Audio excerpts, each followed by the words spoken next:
මේ වෙලාවේ ඇන්ග්‍රි බුද්ධ රීඉන්කානේෂන් එක බැන්සන් ප්‍රහාරවල වදිනවා. හැබැයි මේ වෙලාවේ කිසිම පිපිරීමක් ඇති වුණේ නැහැ. බැන්සන් ප්‍රහාර ඔක්කොම ඉබෙන් විනාශ වෙලා ගියා. කැරගෙමින් ඉස්සරහට යන කළු ගිනි තලයට වායු පවා වෙන් කිරීමේ හැකියාවක් තිබුණා. එයාලගේ ප්‍රහාර ඉබේම විනාශ වෙලා යනවා දැකපු ගූයුගේ කණ්ඩායම හිතනවා මේ මොන වගේ දෝස් කිල් එකක්ද කියලා. මේ දිහා බලන් යාවචෙන් කියනවා හෙවන්ලි ෆ්ලේම් පාවිච්චි කරලා අලුත් දෝස් කිල් එකක් හදලා මේ කොල්ලා එක දිගටම හැමෝම පුදුම කරනවා කියලා. යන්ගේ මේ ගිනි වලල්ලේ කළු පාට මැදයට අහුවෙන ඕන කෙනෙක්ගේ ආත්මයේ පවා එකකින් විනාශ වෙලා යනවා. යන්ගේ එක ප්‍රහාරයකින් ගූයුට තේරුණා එයාට යන්නේ එක හැප්පෙන්න බෑ කියලා. ඉතින් එයා කියනවා මෙයා බලවත් වැඩි අපි මෙහෙන් පැනගමු කියලා. ගුයු මෙහෙම කිව්වාම අනික් දෙන්නත් එයත් එක්ක ස්ටාර් මානයේ පිටවීම පැත්තට පියාඹනවා. මේක දැකපු රියෝ එලයන්ස් එකේ අයත් ඉක්මනින් ස්ටාර් මානයෙන් පැනගන්න යනවා. ඒත් යන් රොටේට් එහෙම නැත්නම් කැරකෙන්න කියලා කිව්වම අර ෆයර් රින්ග් එකෙන් කළු ආලෝක ධාරාවක් ගුයුගේ කණ්ඩායම් පැත්තට යනවා. මේ කළු ආලෝකයට ඇදිලා ගිය ප්‍රොෆවුන්ඩ් රිවර් එලයන්ස් එකේ අවාසනාවන්ත මිනිස්සු කීප දෙනෙක්ට තේරෙනවා එයාලගේ ශරීරය ටිකෙන් ටික දැවිලා විනාශ වෙලා යනවා කියලා. ඒ වගේම ඒක නවත්තන්න හිතන් එයාලා දෝචි පිට කළත් ඒකින් එයාලගේ ශරීර දැවෙන වේගය තවත් වැඩි වුණා විතරයි. ඒ වගේම එයාලගේ ශරීරය ඇතුලේ තියෙන දෝචි පවා මේ කළු ආලෝකයෙන් දැවෙන්න පටන් ගත්තා. ගුජු ඇතුළු කට්ටියත් මේ ප්‍රහාරයට අහුවෙලා හිටියා. එයාලගේ ශරීරවල දෝචි ප්‍රමාණය ගොඩක් වැඩි වගේම ඒ දෝචි ගොඩක් බලවත්. ඒත් එයාලා උනත් මේ ආලෝක ධාරා ඇතුලේ ගොඩක් වෙලා හිටියොත් එයාලට තත් වෙන්නේ මරණය. ඉතින් ටියම්මින් බයේ වෙවුලන කටහඬකින් කියනවා මේ ආලෝක ධාරා වලින් ඉක්මනින් පැනගන්න කියලා. හැබැයි ඉතින් ඒක අනිත් දෙන්නාට කියන්න උවමනාවක් තිබුණේ නැහැ. මේ වෙද්දිත් ඒ දෙන්න මෙතනින් පැනගන්න එයාලගේ උපරිම වේගය පාවිච්චි කරන්න පටන් අරන් තිබුණා. ඒත් දැන් ඔයාලට පැනගන්න පුළුවන්ද කියලා අහලා ඒ පැත්තට අත දික් කළා බැන්සෙල්ලා ඉන්න තැන්වල අවකාශය ඝන ගන්නවා. යන්න මේ වගේ ගොඩක් අවස්ථාවල අවකාශ ඝන කිරීම වලට අහුවෙලා තියෙනවා. ඒකේ යාට සිද්ධ වුණේ යාට වඩා ගොඩක් බලවත් අයගෙන්. ඒත් මේ වෙලාවේ එක අතක් හොලවලා බැන්සෙල්ලා තුන්දෙනෙක් හිර කරන්න පුළුවන් වුණ එක ගැන යන්ට ලොකු සතුටක් දැනුණා. ගෝයු ඇතුළු කණ්ඩායම ඝන වුණ අවකාශය බිඳ දාන්න එක දිගටම පහර දුන්නා. ඒත් එකෙන් වැඩක් වුණේ නැහැ.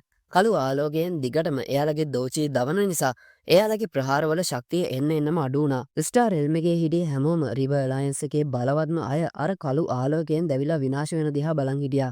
ආලෝක ධාරාවට අහු වුණ අය කොච්චර උත්සාහ කළත් එයාලට පුළුවන් වුණේ මරණ එනකම් බලන් ඉන්න විතරයි. මේක දැකපු අයට යන්ගේ දාමරික ක්‍රම ගැන හිතිලා විශාල බයක් හිතට ඇති වුණා. පැවිලියන් එකේ අයට නම් එයාලා යන් පැත්තේ ඉන්න එක ගැන සතුටක් දැනුණා. මිනිස්සු වේදනාවෙන් කෑ ගැහුවා. බැන්සෙල්ලා තුන්දෙනා අර අනිත් හැම කෙනෙක්ම විනාඩි 3ක් ඇතුළත අළු වෙලා ගියා. එයාලගේ ආත්ම පවා මේ ගින්නෙන් දැවුණා. මේ වෙලාවේ බයේ ටියම්මින් කෑ ගහලා කියනවා මටයි මගේ එලයන්ස් එකයට යන්න දෙන්න. අපි වාගේ පැවිලියන් එක යටතට බැඳෙන්නම්. ඒත් යන් කියනවා එහෙම අවශ්‍යතාවයක් නැහැ. ප්‍රොෆවුන්ඩ් රිවර් එලයන්ස් එක අත නැති වෙලා යනවා කියලා. මේ කතාවට තරහ ගිය ටියම්මින් සියදිවි නසා ගන්න හදනවා. එයාගේ ශරීරයෙන් ලේ එළියට විදිද්දි ගුයු වගේම ටියන්සු මේක මහා පිස්සෙක් කියලා ඇතට පියාඹනවා. ඒත් එක්කම ටියන් මීම පුපුරලා ගිහිල්ලා මෙතනින් විශාල ශක්ති කුණාටුවක් නතු වෙනවා. ඒත් යන් කිසිම ගාණක්වත් නැතුව මේ ශක්ති කුණාටුව අර ගිනි වලල්ල මැද කළු කුහරයට ඇදලා රන් ඒ කුණාටුව ගිල ගන්නවා. මේ කුණාටුව නැති වෙනවත් එක්කම කුඩා මද ආලෝකයක් කෝලින් ස්ටාර් පැවිලියන් එකේ ගෝලය පැත්තට යනවා. ඒත් ඔය සෙල්ලම් මගේ ඉදිරියේ වැඩක් නැහැ කියපු යන් ආයෙත් කළු ආලෝක ධාරාවක් යවලා පැවිලියන් ගෝලයෙක්ගේ ශරීරයට ඇතුල් වෙන්න ගිය අර මද ආලෝකය අල්ල ගන්නවා. ඒත් එක්කම වේදනාකාරී අඳුනාවක් එක්ක අර මද ආලෝකය මෙතනින් නැති වෙලා යනවා. ඒ කෑගහිල්ල එක්ක හැමෝටම තේරෙනවා හයි ලෙවල් බැන්ෂන් කෙනෙක් මැරලා ගියා කියලා. ඒත් මේ වෙලාවේ ටියන්මින්ගේ ශක්තිය ප්‍රයෝජනයට ගත්ත ගූයු වගේම ටියන්සුන් අර අවකාශීය ඝන කිරීමෙන් එළියට එනවා. ඉතින් එයාලා ඉස්සරහින් මතුන යන් ඒ පැත්තට ප්‍රහාර දෙකක් යවනවා. යන්ගේ ප්‍රහාර යාල පැත්තට එද්දි ගුයුටයි ටියන්සුන්ටයි යාලගේ දුර්වල තත්ත්වයක් එක්ක හෙලවෙන්නවත් බැරි වෙනවා. ඉතින් කරගන්න දෙයක් නැති නිසා ටියන්සුන් ඉස්සරහට තල්ලු කෙරුව ගුයු ඒ උදව්වෙන් පස්සට යනවා. යන්ගේ ප්‍රහාරයේ වැදුණු තුන්වෙනි ටියන්සුන්ගේ ශරීරය රතු පාටක් ගන්නවා. එයාගේ ශරීරයේ දරාගන්න බැරි දරුණු රස්නයක් පැතිරලා යනවා. ටියන්සුන් වේදනාවෙන් බෙරිහන් දෙද්දි එයාගේ ඇඟෙන් එළියට ගින්දර පනිනවා. මේ විදිහට ටියන්සුන් ශරීරයත් අළු වෙලා යනවා. මේක දැකපු ගුයුට මරණීය බයක් දැනෙනවා. එයා කියනවා කොටියෙක්ට වැඩෙන්න දෙන එක හරිම භයානක දෙයක්. අද දවස් උදා වෙයි කියලා මම කලින් දැනන් හිටියානම් මේ කොල්ලව කලින්ම මරලා දාලා. ඒත් ගුයු දැන් ඒකට පරක්කු වැඩි.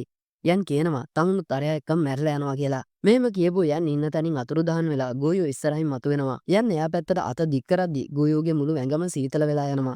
හැබැයි යන්ගේ අත ගුයුගේ වදින්න කලින් ගුයුට එහා පැත්තේ අවකාශයේ විකෘති වෙලා මෙතනින් වයසක යක්ෂ දේව අතක් විදුලි වේගෙන් යන් පැත්තට එනවා. මේක දැකපු යන් කියනවා සෝල් හෝල් එකේ දෝෂෙන් කෙනෙක් අවසානයේ එයා පේන්න එනවා කියලා.